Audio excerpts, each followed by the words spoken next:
Hello again, and welcome back to my channel. My name is Videosyncratic, and today I'll be playing the third episode of my series on the Minecraft mod pack known as RLCraft. So, today I am presenting it to you from the delightful windmill I have in this village I found, which is already very nice.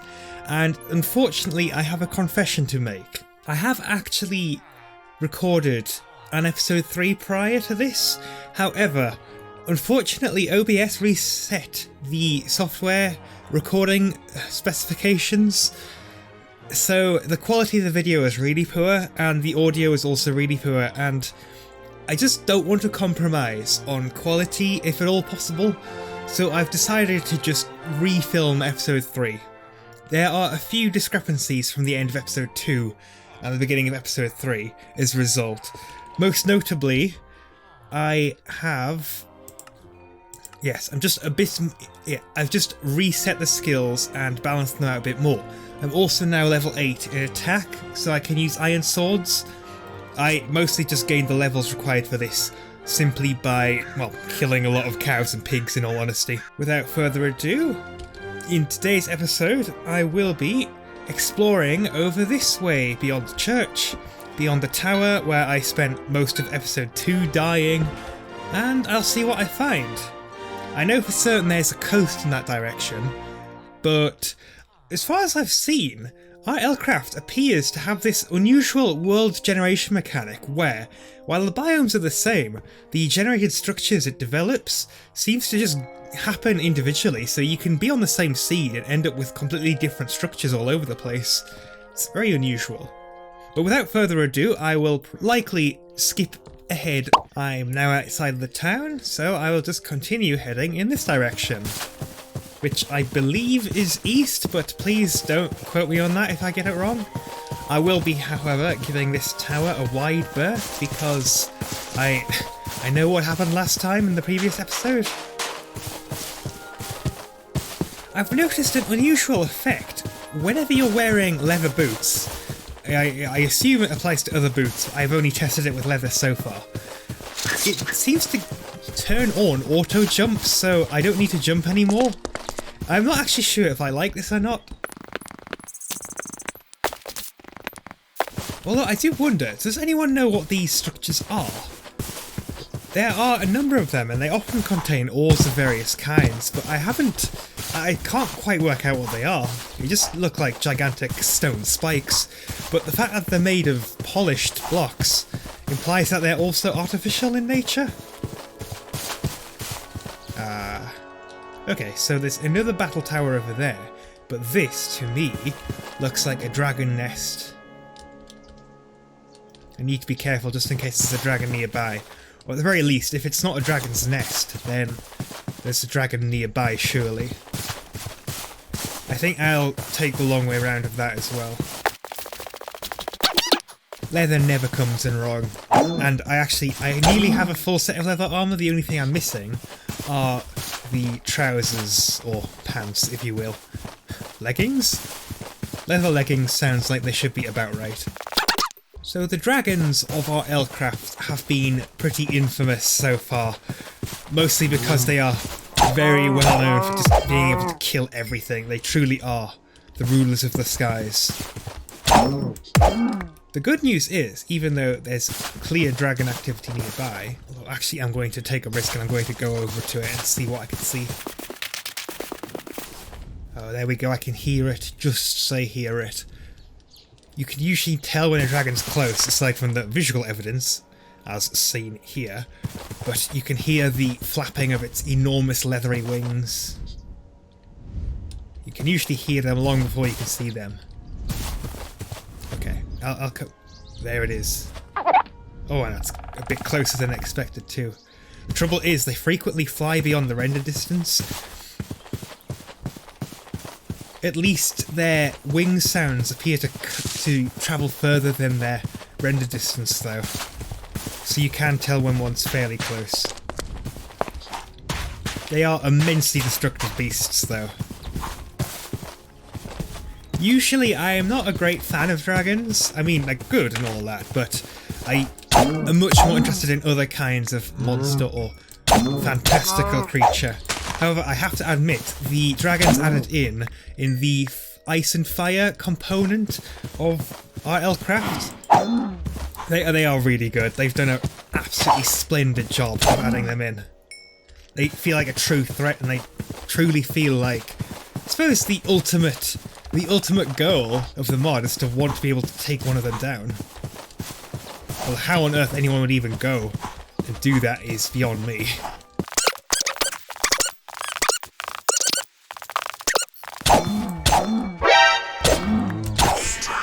Oh dear.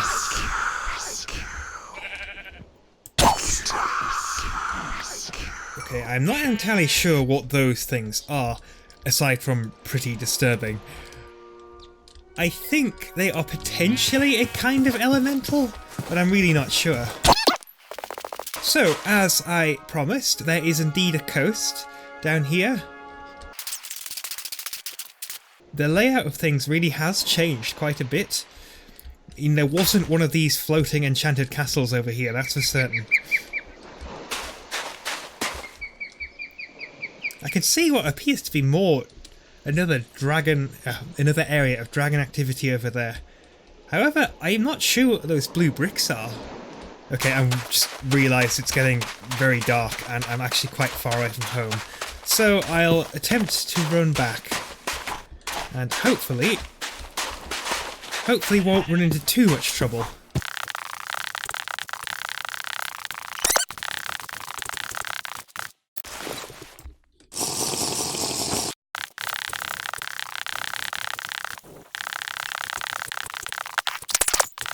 Okay, so I've made it to the edge of town. I have mostly been avoiding combat, I have to admit, sorry. I know I have a leather helmet on now, but I still just don't want to risk it. I still feel as though skeletons are likely to be able to one-shot me still. Although, I did notice this previously. I know I mentioned the aurora towards the end of my second video, but do you not think that's a very beautiful sight? Anyway, enough of admiring the scenery. I should probably just go to bed. But before that, I'll just quickly do some inventory management, so I will see you in the morning. Okay, good morning everyone. As you can see, I'm fully rested, or I am rather thirsty, hence why my vision's beginning to blur and go a bit more pixelated than normal.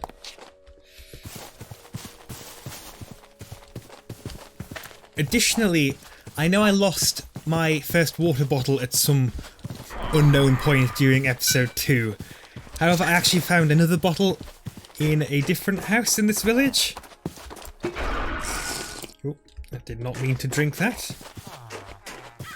But what that means is I can now start producing purified water. I also lost my canteen at some point, so I've recrafted another one with the leather I got yesterday. Okay, this is currently producing steak. As you saw on the previous day, this world has done a great deal to provide plenty of cows to me, which has been appreciated. Means I have a lot, well, I've got more leather than enough for a full set of armour, and in addition, I have, well, let's just say enough steak to last me for quite a while, dare I say. Okay, there we go, that's the canteen filled. I'll just put that in the inventory for now. I have also taken the liberty of setting up a few chests around here. I'll just put that into boil while I go and do this. I'm keeping my valuable stuff and a number of crafting materials in here. I also, in this greenhouse area, which I intend to start using at some point soon, I am keeping nature-related materials in there. So if someone could tell me how you purify the water in a canteen, that would be very useful, thank you. I realise again I'm very thirsty, so I'm just going to go fill up on the river. I noticed this unusual looking totem thing as soon as I entered the village pretty much, but I've only just started to pay attention to it recently. I don't really know what it is other than a totem, I assume. I mean, does it depict a wither? It vaguely looks like one, or is it referring to something related to withers, but I don't know. In any case, I've never quite seen anything like it before.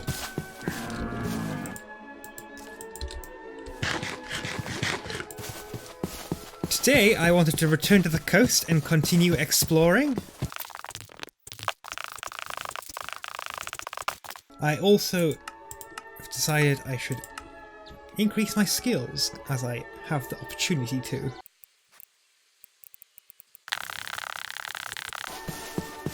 I'm approaching what appears to be an abandoned, run-down shack. This actually could become a decent base of operations, although, if I'm correct, yes, I can see it right through there. It may be a decent base of operations, but at the same time, it's also likely worryingly close to where dragons fly, as I can hear right now. Yes. Still, I may very well end up moving in here in a few episodes, or possibly even towards the end of this episode. Anyway, without further ado, let's continue exploring. I know I don't really need the leather at the moment, but I mainly just killed that cow for the experience. I feel like I'm getting thirsty very quickly. Oh, what's this? Is this a dungeon of some kind? Okay, it seems to go down. I will light some torches up here just in case. I seem to have that problem when I attempt to light a torch. There we go. Maybe you don't hold down shift, I'm not sure. Either way, many apologies for that.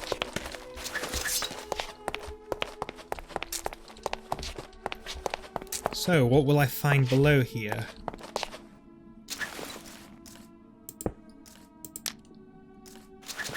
I did see some iron, so I'll take this.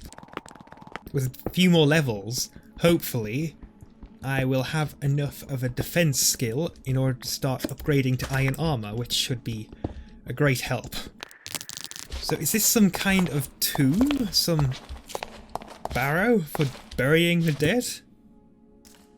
Or is it an old mine shaft?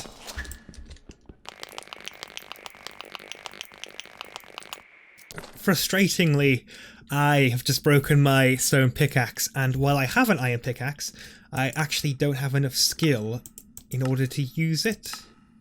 Yeah, and I need 7 to reach the next level, and I need a total of 8, so I'll just continue down here for now and see. I mean, I don't... more iron, which I could use, but can't.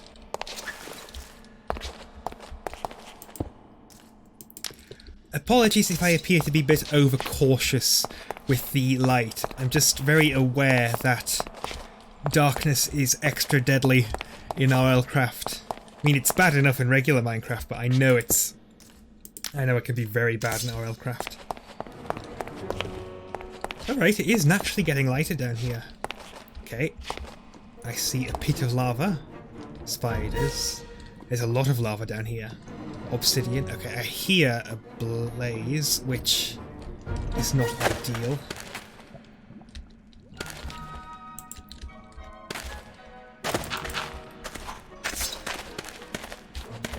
It's a very strange burrow, this. Is it nether themed? Hence the blaze in the lava? I need to be very careful around the lava. I mean, oh. Okay, I see monster spawners over there, but they don't appear to have... Okay, oh no.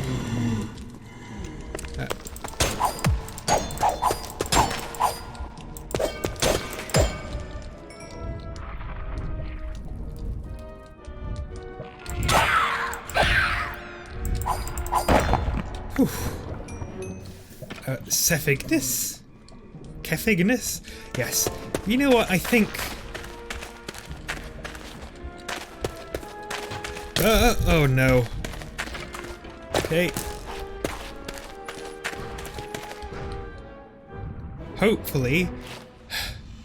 Violet salamander? Okay, that was dangerous. My head's pretty damaged. However, can I use the plaster on it?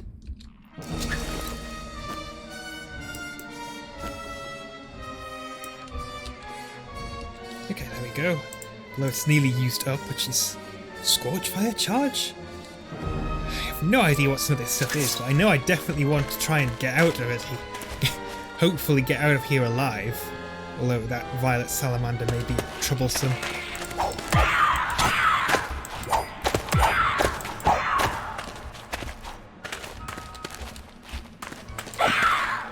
Oh my goodness, that thing's huge! Ah! Oh no. Please, just stay. Don't last too long. What is this? Eternal fire? Oh. I suppose I should have seen that one coming. Question is, can I go and get my stuff? Or is it stuck down there? Good morning once again. It is now the next day and hopefully I am going to go and reclaim my rightful goods. Oh, steak's finished cooking, which is good. I would really like to get my stuff back, both because there were a lot of good tools there, but also because I picked up some unusual loot and I have no idea what you can do with it. Actually, before I head off, I will take a bucket with me, just in case that happens again, because I don't know what an Afrit actually is. They appear to spawn from lava, so are possibly some kind of fire, heat, chaos elemental. I am just guessing at this point. However, I don't know if it's just if that was always going to happen, but I feel that fire lasted a lot longer than it normally would have lasted. So I don't know if the fire they fire in their attacks, that is. I don't know if that has special effects on it which makes it last longer. I appreciate I'm quite a while away, so I'll probably just end up skipping until I get down there. Alright, I'm back. Now for the moment of truth.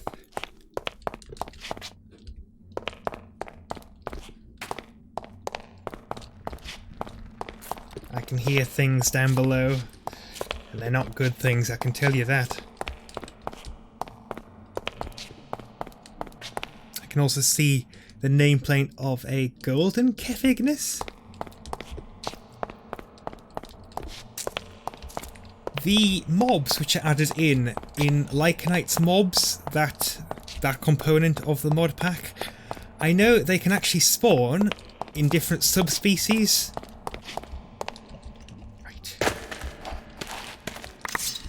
Okay, good. Okay, that's my stuff reclaimed. Now is to just get out alive. Although, I should probably put my armor on first. Shouldn't dawdle too long though. Yeah, that's what I was worried about. I think the closer the longer I spend next to lava, the greater the chance of these things spawning. Although, as a leaving present, take that!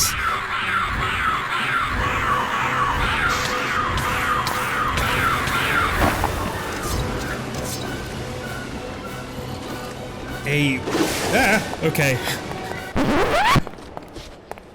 I'm not even sure how to pronounce that. Zafan? Or is it a Xafan? I have to admit that was actually pretty... It was quite pleasing to dump a bucket of water on that thing, considering it was the previous thing to kill me. On the other hand, it did create those unusual new elementals, which look pretty dangerous. Still, I feel confident enough that I can possibly take those things on. But maybe in the next episode. I think that's likely enough for this episode, so again, thank you so much for watching. I really hope you've enjoyed it, and I hope you'll want to join me in the next one where I pick up here again. If you would like to continue watching this series, then please consider subscribing and clicking the bell button to receive notifications. My aim is to update this series very regularly, and I really hope to see you in the next episode. Until then though, ciao!